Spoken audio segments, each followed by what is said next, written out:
조갑제 닷컴 애독자 그리고 조갑제 TV 시청자 여러분 안녕하십니까? 저는 2주 동안 스위스 그리고 이탈리아를 여행을 하는데 거기서 본 외국 언론에 비친 한국이 이런 모습이었습니다. 한국에 대한 희망찬 기사는 주로 삼성이 제공하고 있었습니다. 삼성이 분기별 이익에서 드디어 세계 최고 전자기업인 애플을 능가했다는 기사가 제가 탄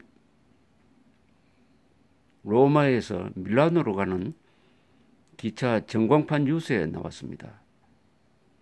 또 어제 귀국하기 전에 프랑크푸르트 공항에서 파이낸셜 타임즈를 보았더니 거기에는 저 월스트리트 저널이군요.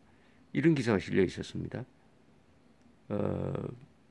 삼성이 드디어 반도체 분야에서 수십 년 동안 세계 1위를 하던 인텔을 눌렀다. 매출액에서 말이죠. 눌렀다 하는 기사가 중요 기사로 다루어지고 있었습니다. 삼성이 우리 대한민국 정부보다도 더 좋은 이미지를 던지고 있었습니다. 삼성 브랜드의 가치는 세계 수천만 개의 기업 중에서 7등입니다. 7등. 대한민국의 문재인 정부의 브랜드 가치가 몇 등일까요? 그런데 이 핵 문제를 다루는 기사가 외신을 통해서 많이 나오는데 그게 가장 중점적으로 취급되고 있는 나라가 세 나라입니다. 하나는 미국, 또 하나는 중국, 세 번째 북한입니다. 북한은 우리가 국가로는 인정하지 않습니다만 편의상 제가 나라라고 했습니다. 그런데 일본과 한국, 특히 남한 정부에 대한 뉴스 취급이 아주 소홀하거나 읽어봐도 그냥 형식적으로 넘어갑니다. 내용이 별로 없거든요. 북한의 핵 미사일로부터 수도권이 맞으면은 국가 붕괴를 넘어서 민족 공멸로 갈 가능성이 많은데도 정작 그 당사자인 대한민국 정부에 대한 국제 언론의 뉴스 대접이 아주 시원치 않습니다. 쉽게 말하면은 낮춰본다고를 넘어서 얕보고 어떤 경우에는 경멸하는 것이 아니냐 하는 것을 느낄 때가 있습니다. 그것과 결코 무관하지 않을 일이 지금 지난주에 북한의 ICBM을 발사한 다음에 트럼프 대통령의 행동입니다. 일본 아베 수상과는 전화 통화를 했다는데 문재인 대통령과는 전화 통화를 한 사실이 없습니다. 아직까지. 이게 트럼프가 전화를 걸어오지 않아서인지 아니면은 문재인 대통령이 전화를 걸지 않아서인지는 모르겠지만은 이것은 미국 정부 입장에서 북한 핵 미사일 문제를 다루는데 한국보다도 일본의 뜻을 더 존중한다는, 일본의 역할을 더 무겁게 본다는 시사점이 아닌가 생각이 듭니다. 그럴 수밖에 없는 이유는 대한민국 정부가 북한 핵 문제 해결에 있어서 적극적으로 나서지 않기 때문입니다.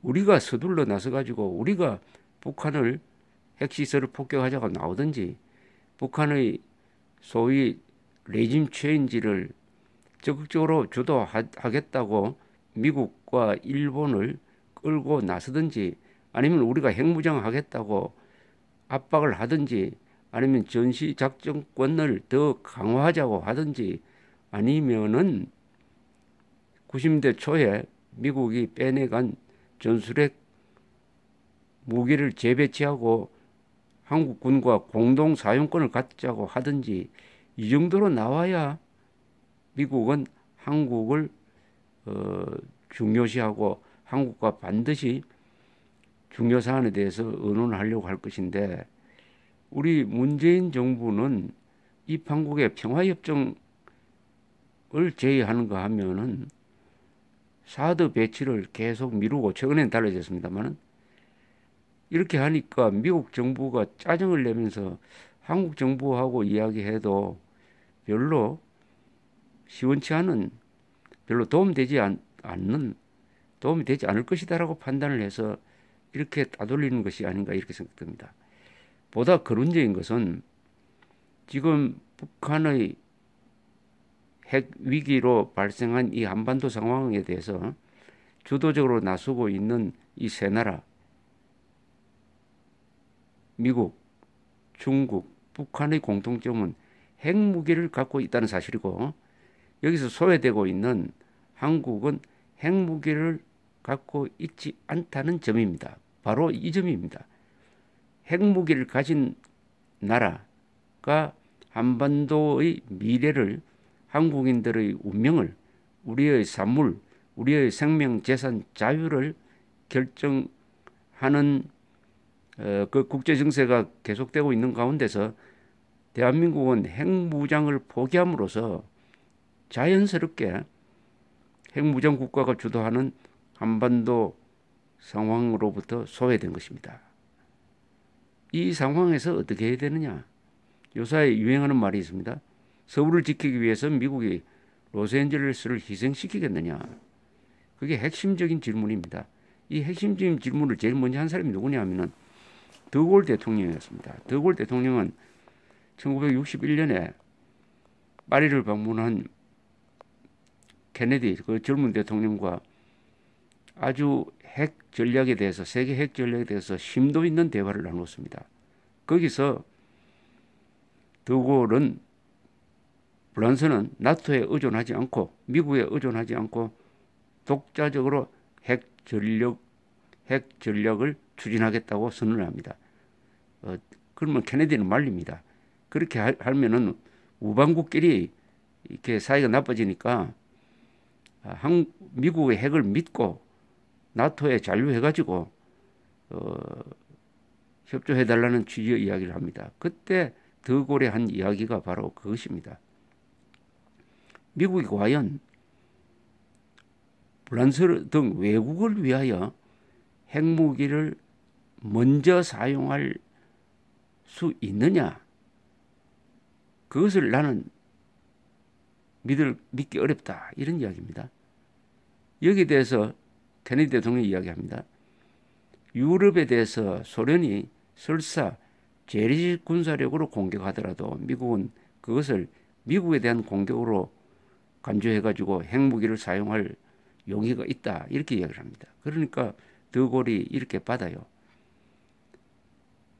나는 믿을 수 있겠다. 케네디 대통령의 말을 나는 믿을 수 있겠다. 그러나 러시아가, 소련이 과연 그걸 믿겠느냐? 소련이 믿지 않는다면 그 미국의 의지는 아무 의미가 없다. 다른 나라를 위해서 자국의 핵무기를 사용한다는 것은 사실 어렵지 않느냐? 그건 국가가 할 수 있는 일이 아니지 않느냐? 그것은 당연하다. 미국이 섭섭하다는 이야기가 아니고 미국에 반대한다는 의미도 아니다. 그건 국가는 원래 그런 것이다. 드골은 다른 장소에서 이런 이야기를 했습니다. 핵무기를 갖지 않는 나라는 진정한 독립국가라고 볼 수 없다. 그래하여 프랑스는 독자적인 핵무장 국가의 길을 가게 되었습니다. 동시에 드골 취임 이전에 프랑스는 이스라엘의 핵무장을 도왔습니다. 기술적으로. 자, 이 이야기가 바로 한국에 적용됩니다. 과연 미국이 북한의 핵미사일이 뉴욕을 때릴 수 있는 수준에 도달했고, 그것을 막기라는 것은 기술 완벽하게 100% 막는 것은 거의 불가능하다. 만약 북한이 10발을 쏘면은 한 발 정도는 맞을지 모른다. 그럼 수십만이 죽는다. 그것을 미국 대통령이 감수할 수 있느냐? 미국 대통령은 이라크에 파병했다가 부시 대통령이 5,000명이 전사를 하니까 여론이 악화되는, 그래서 정권이 교체되는 이런 나라인데 과연 수십만 명을 죽일 각오로서 북한을 때릴 수 있느냐? 대한민국을 위해서, 그것도 서울을 지키기 위해서 평양을 때릴 수 있느냐? 미국이 그걸 믿는 한국 사람이 있습니까? 그런데 지금 한국 역대 정부는 그걸 다 믿었습니다. 소위 핵 확장 전략이라고 그래가지고 미국이 우리를 위해서 북한을 핵 공격할 수도 있을 것이다라고 믿었습니다. 그것을 믿는다는 것은 사실은 자기를 속이는 거 아니겠습니까? 그것을 미국도 아니고 한국을 위해서 미국이 북한의 핵을 사용할 수 있겠습니까? 이렇게 해서 우리는 스스로 핵 앞에서 벌거벗었고 그 결과로서 지금 이렇게 소외당하고 있습니다. 소외당하고 있습니다. 그런데 한국을 유일하게 국제사회에서 빛내고 있는 이 삼성의 이재용 부회장은 지금 구속 재판을 받고 있어요. 그 사람이 도망갈 사람입니까? 일정한 거주가 없는 사람입니까? 이재용 부회장을 구속 재판하는 이유는 박근혜 대통령한테 씌워진 뇌물죄를 입증하기 위한 일종의 이 수사 재판의 기교 아니겠습니까? 국제사회가 높게 평가하는 이재용 부회장은 구속 수사하고 국제사회가 드디어 무시하기 시작한 문재인 정부는 지금 70%의 지지율을 누리고 있다. 이런 상황에서 이런 선택을 한, 결과적으로 이런 선택을 한 한국인들이 앞으로 집단적으로 그 누적된 실수나 오판이나 나태에 대한 어떤 죄거라고 그럴까요? 어떤 보복을 당한다면은 그것은 바로 서울이 북한 핵미사일을 맞는 것입니다. 지금 대한민국은 이제 선택을 피할 수 없는 상황에 몰렸습니다. 이 상황에서 문재인 정부가 해야 할 일은 공포의 균형을 이루는 것입니다. 북한 핵 포기는 어렵게 되었습니다. 그럼 북한 핵을 사실상 인정한 다음에 우리도 핵을 가지고 균형을 맞춰야 그것이 공포의 균형이 됩니다. 핵무장하기 싫으면은 미국과 잘 친해가지고 미국을 설득하든지 압박하든지 해가지고 전술핵을 재배치하고 우리가 공동 사용권을 갖도록 해야 됩니다. 그것을 미국이 받아들이지 않으면 우리는 NPT 탈퇴하고 핵무장 하겠다는 선언을 해야 됩니다. 이 정도 하지 않으면은 대한민국의 운명은 핵을 가진 몇 개 나라에 의해서 결정될 것입니다. 그렇게 되면 우리가 지금 누리는 이 자유와 번영은 사라질 것입니다. 감사합니다.